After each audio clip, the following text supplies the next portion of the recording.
Hello दोस्तों, मैं अपने एजुकेशन एक्सप्रेस क्लासेज में आप सभी का स्वागत करता हूं। आज हम लोग देखने वाले हैं श्रम विभाजन जाति प्रथा, जो कि चैप्टर 1 है हिंदी का, क्लास 10th। ठीक है, तो चलिए हम लोग क्लास को स्टार्ट करते हैं। और यहाँ से प्रश्न कोई भी नहीं छूटेगा। जो भी चैप्टर 1 का प्रश्न है, जो भी एग्जाम में पूछ चुका है, यहाँ से कोई भी प्रश्न आप लोगों का नहीं छूटेगा। कृपया अभी लोग इसको देखना नहीं भूलेगा और ज़्यादा से ज़्यादा शेयर कीजिए और लाइक करना नहीं भूलिएगा। चलिए हम लोग क्लास को स्टार्ट करते हैं। चलिए, पहला प्रश्न आपका है कि श्रम विभाजन और जाति प्रथागत कौन सी विधा है। श्रम विभाजन जाति प्रथा प्राथमिक गद्य की कौन सी विधा है। तो आपको याद रखना है कि निबंध है। क्या है ये? निबंध है। ठीक है, चलिए दूसरा नंबर प्रश्न को देखते हैं हम लोग। दूसरा नंबर प्रश्न आपका है कि भारतीय संविधान का निर्माता किन्हें कहा जाता है। आपको याद रखना है कि भारतीय संविधान का निर्माता किसे कहा जाता है, तो भीमराव अंबेडकर को कहा जाता है। किसे कहा जाता है? भीमराव अंबेडकर को कहा जाता है। चलिए हम लोग तीसरे नंबर प्रश्न को देखते हैं। तीसरा नंबर प्रश्न बोल रहा है कि बाबा साहेब भीमराव अंबेडकर का जन्म किस राज्य में हुआ था। आपको बताना है कि बाबा साहेब भीमराव अंबेडकर का जन्म किस राज्य में हुआ था। तो आपको याद रखना है मध्य प्रदेश, यानी मध्य प्रदेश के महू में हुआ था। कहाँ हुआ था? मध्य प्रदेश के महू में हुआ था। ठीक है, चलिए आगे देखते हैं। चौथा नंबर प्रश्न को हम लोग देखते हैं। चौथा नंबर प्रश्न आपका बोल रहा है कि बाबा साहेब भीमराव अंबेडकर का जन्म किस ईस्वी में हुआ था। तो आपको याद रखना है बाबा साहेब भीमराव अंबेडकर का जन्म 1891 में हुआ था। 14 अप्रैल 1891 में हुआ था। चलिए हम लोग पाँचवा नंबर प्रश्न को देखते हैं। पाँचवा नंबर प्रश्न आपका है कि भारत में बेरोजगारी का मुख्य कारण क्या है। भारत में बेरोजगारी का मुख्य कारण क्या है? तो आपको याद रखना है भारत में बेरोजगारी का मुख्य कारण क्या है? जाति प्रथा, या इसे हम जाति प्रथा या जाति विभाजन भी कहते हैं। इसे हम ए नंबर प्रश्न को लगा देंगे। ठीक है, चलिए हम लोग 6 नंबर प्रश्न को देखते हैं। 6 नंबर प्रश्न आपका है कि समाज और राजनीति के बेहद की भूमिका सक्रिय हुई। अंबेडकर ने किनकी मानवता एवं अधिकार हासिल करने के लिए कई प्रयास किए। तो आपको याद रखना है कि जो अछूतों के लिए बहुत वो प्रयास किए थे। अछूतों के लिए अपनी जान भी न्यौछावर कर दी उन्होंने। चलिए हम लोग 7वां नंबर प्रश्न को देखते हैं। 7वां नंबर प्रश्न आपका बोल रहा है कि संविधान निर्माता अंबेडकर के अनुसार आदर्श समाज किस आधार पर होना चाहिए। 7वां नंबर प्रश्न बोल रहा है आपका कि संविधान निर्माता अंबेडकर के अनुसार आदर्श समाज किस आधार पर होना चाहिए। क्या आपका स्वतंत्रता पर होना चाहिए, क्या समता पर होना चाहिए, भ्रातृत्व पर होना चाहिए, अखिल भारतीय पर होना चाहिए। तो आपको हमेशा याद रखना है कि जो आपका अखिल भारतीय पर होना चाहिए। ठीक है, डी 7वां के क्या होगा? 7 का क्या होगा? डी होगा। ठीक है, चलिए हम लोग 8 नंबर प्रश्न को देखते हैं। 8 नंबर प्रश्न आपका है कि 8 नंबर प्रश्न आपका बोला है कि भीमराव अंबेडकर कौन सी वीडियो के बारे में बात कर रहे हैं। भीमराव अंबेडकर कौन सी वीडियो के बारे में बात कर रहे हैं।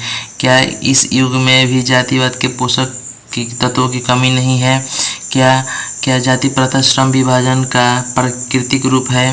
क्या जाति प्रथा बेरोजगारी का एक प्रमुख कारण है। क्या डी इनमें से कोई नहीं। तो आपको याद रखना है कि जो इस युग में भी जातिवाद के पोषक की कमी नहीं है। 8 का क्या होगा? ए। ठीक है, चलिए हम लोग 9 नंबर प्रश्न को देखते हैं। 9 नंबर प्रश्न है कि आपका आधुनिक सिविल सोसाइटी श्रमिक प्रभाव को आवश्यक कारण क्या है। आधुनिक सिविल सोसाइटी श्रमिक प्रभाव को आवश्यक कारण क्या है। तो क्या कार्यकुशलता के लिए, भाईचारे के लिए, रूढ़िवादिता के लिए, या इनमें से कोई नहीं। तो आपको याद रखना है कि कार्यकुशलता के लिए। ठीक है, कार्यकुशलता के लिए। चलिए हम लोग 10 नंबर प्रश्न को देखते हैं।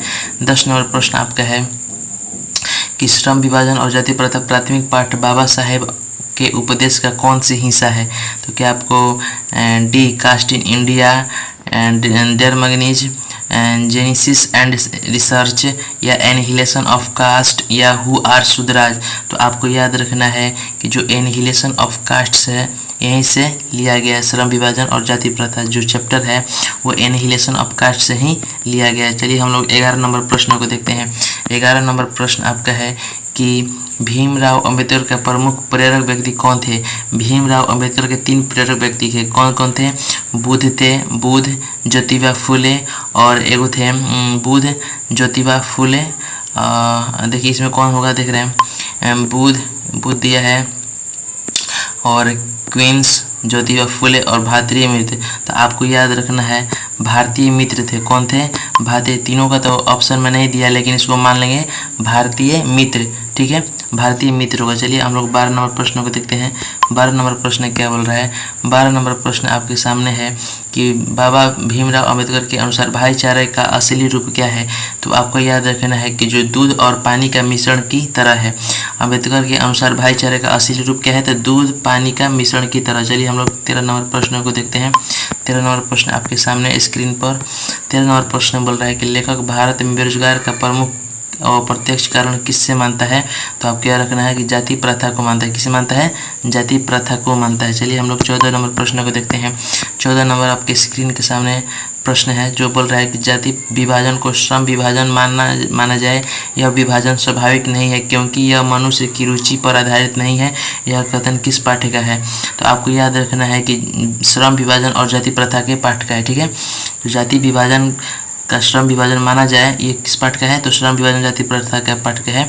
चलिए हम लोग 15 नंबर प्रश्न को देखते हैं। 15 नंबर प्रश्न क्या बोल रहा है आपका। 15 नंबर प्रश्न आपके स्क्रीन के सामने है कि जाति का अभाव और निष्क्रिय पूर्व ठहरा नहीं होता बल्कि मनुष्य का जीवन जीने के लिए ढलान में भी छोड़ दिया जाता है। प्रत्युष गद्यांश के रचनाकार कौन है।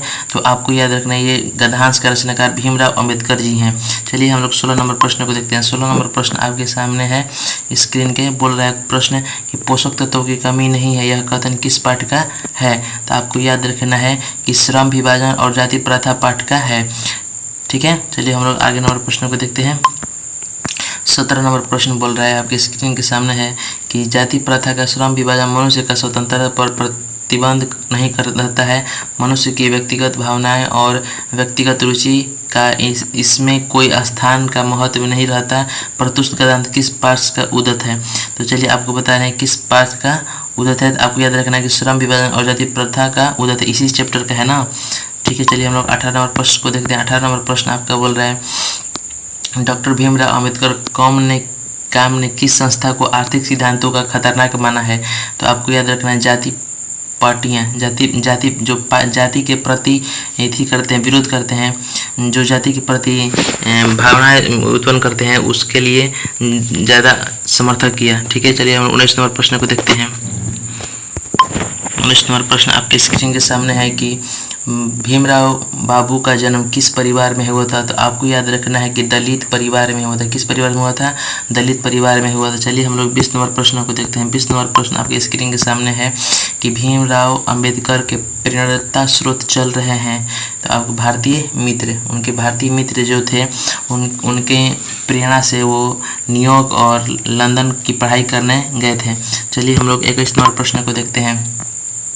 21 नंबर प्रश्न आपके स्क्रीन के सामने है कि अंबेडकर ने भारत में बेरोजगारी का प्रमुख एवं प्रत्यक्ष कारण किसे मानता है। तो आपको याद रखना है जाति प्रथा को मानता है। चलिए हम लोग 22 नंबर प्रश्न को देखते हैं। 22 नंबर प्रश्न आपका बोल रहा है कि बाबा साहेब भीमराव अंबेडकर का जन्म किस राज्य में हुआ था। तो आपको याद रखना है मध्य प्रदेश के महू में हुआ था। चलिए हम लोग 23 नंबर प्रश्न को देखते हैं। 23 नंबर प्रश्न आपका है कि बाबा साहेब का अनुसार आदर्श समाज किसे कहा जाता है। तो आपको याद रखना है बाबा साहेब के अनुसार